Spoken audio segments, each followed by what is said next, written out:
آخری چیز ہے، اس کے بعد بھی اگر آنکھ نہیں کھلتی کسی انسان کی تو میں نہیں سمجھتا کہ وہ اپنے گرد اس نے جو یہ فلا تزکوا انفسکم، اس نے جو اپنے گرد تزکیہ نفس کا ایک مصنوعی حالہ بنا لیا ہے، کبھی بھی وہ اس حالے سے نکل سکے گا اگر اس حدیث سے بھی آنکھ نہ کھلی۔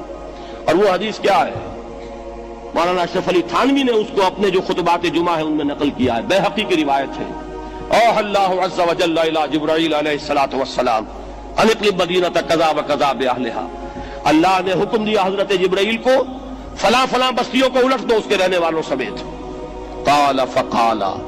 حضور نے فرمایا، اس پر حضرت جبرائیل نے عرض کیا بارگاہ خداوندی میں، ان فیہا عبدک فلانا لم یعصک طرفۃ عین، پروردگار اس بستی کو الٹ دوں، اس میں تو تیرا فلاں بندہ بھی ہے جس نے کبھی پلک جھپکنے جتنی دیر بھی معصیت میں بسر نہیں کی۔ اب آپ اندازہ کیجئے، یہ جو ہے نا اپنے آپ کو رگڑنا اور مانجنا اور پوری زندگی رگڑنے میں اور مانجنے میں لگا دینا۔ ہم بعض بزرگوں کے تذکرے میں سنتے ہیں اتنے اللہ والے تھے کہ ان کا گھوڑا بھی کوئی مشکوک دانہ نہیں کھاتا تھا، اور وہ خود جو ہے وہ انگریز کی عدالت میں بیٹھے ہوئے اور انگریز کی نوکری کر رہے تھے۔ یہ ہے وہ میکروسکوپک اور مائکروسکوپک کا عدم توازن۔ طاغوت کی چاکری کر رہے ہیں، انگریز کی ملازمت کر رہے ہیں، انگریز کے قانون کی تنفیذ کے اندر اعلی کار بن رہے ہیں، لیکن ذاتی تقویٰ اور ذاتی نیکی اور ذاتی للہیت جو ہے اس کا معیار یہ ہے کہ ان کا گھوڑا بھی مشکوک چارہ اور مشکوک کھانا نہیں کھا سکتا۔ یہ ہے وہ عدم توازن، اس کو نوٹ کیجئے گا، جس کو کہ اس حدیث میں محمد رسول اللہ صلی اللہ علیہ وسلم نے واضح کر دیا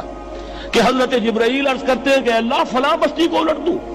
اس میں تو تیرا فلاں بندہ بھی ہے جس نے پلک جھپکنے جتنی دیر بھی معصیت میں بسر نہیں کی۔ ذاتی نیکی کا اب اس سے اونچا کوئی مقام کوئی شخص مجھے اگر بتا سکے تو میں اس کا مرید ہو جاؤں گا۔ اس سے اونچا کوئی مقام ہوگا کہ آنکھ جھپکنے جتنی دیر بھی کسی نے معصیت میں بسر نہیں کی، ذاتی نیکی کی معراج۔ لیکن حکم کیا ہوا بارگاہ خداوندی سے؟ قال فقال، حضور نے فرمایا، اللہ تعالیٰ نے حکم دیا جبرائیل کو، اقلب علیہ وعلیہ، الٹو اس بستی کو، پہلے اس بدبخت پر پھر دوسروں پر۔ کیوں؟ فإن وجہہ لم یتمار فی ساعۃ قط، اس لیے کہ اس کا چہرہ کبھی میری غیرت میں سرخ نہیں ہوا، اس چہرے کا رنگ نہیں بدلا۔ بے غیرت انسان، بدیاں پھیلتی رہیں، میرے دین کو روندا جاتا رہا، میری شریعت کی دھجیاں بگڑتی رہیں، عوامر کا مذاق اڑایا جاتا رہا، نواہی کے لیے دنیا کے اندر جن چیزوں سے میں نے روکا اس کے لیے فلسفے تراشے گئے، اور یہ لگا رہا مست رکھو ذکر و فکر صبح گاہی میں اسے، یہ سوائے ذاتی اپنے اس اصلاح کے اور ذاتی تقویٰ کے اور ذاتی نیکی کے اور ذاتی عبادت گزاری کے یہ میدان میں نہیں آیا، اس کا خون نہیں کھولا کبھی، اس کے چہرے کا رنگ متغیر نہیں ہوا، لہذا یہ دوہرا مجرم ہے۔ یہ ہے وہ تصور جو یہاں پر نوٹ کیجئے۔ ہاں اس کے یہ معنی بھی نہیں ہے کہ نماز بھی نہیں پڑھ رہے، روزہ بھی نہیں رکھ رہے، اقامت دین کے کارکن ہیں،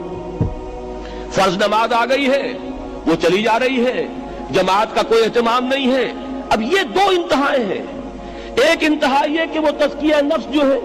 اسی میں وہ رگڑنے اور مانجنے کا عمل جاری ہے،